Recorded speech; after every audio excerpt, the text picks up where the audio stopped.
Amber Boyd here, covering another episode for eEdgehelp.com. Let's talk about how to import and export contacts into eEdge.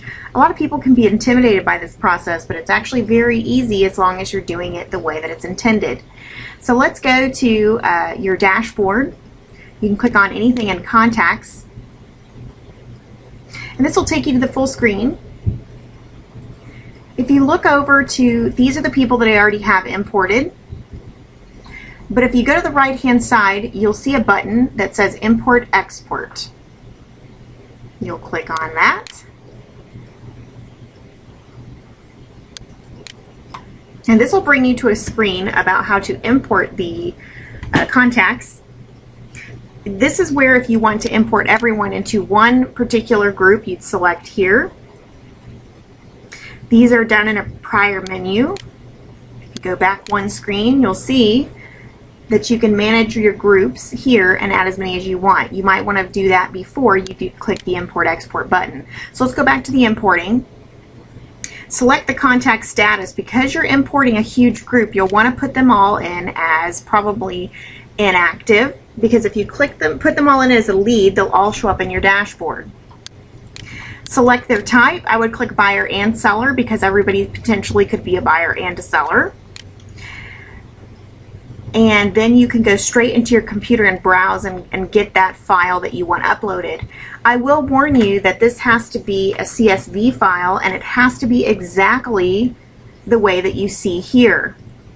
So if you export it out of a different service, for instance, maybe out of your Outlook, and it doesn't appear this way on the CSV file, you can get a template for how they want it exactly by clicking on Custom Template. That will bring up the file the way that they want it imported, so you can just copy and paste it into here. Now this is a whole lot of categories here, as you can see, and you may not have all this information. The only thing that you absolutely have to have is, of course, their name and either an email address or a physical mailing address.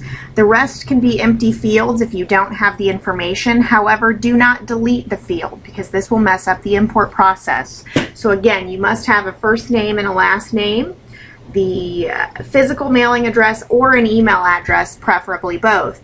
The rest of the fields are not required in order to import. If you're missing any of that information, it will not import correctly.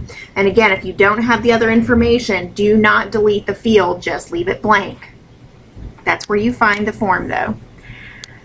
So once you have that form and you've got it corrected, you just browse straight into your computer, get the form. It needs to be in a CSV, and click Import. This could take quite some time depending on how big your database is, so just be patient and let it run. You might plan on doing it towards the end of the day or at a time of the day that you don't need to use your computer for a little bit. You can, however, downsize and use other applications, but the more that are running, the longer it may take. So wanted to just kind of lead you through that process.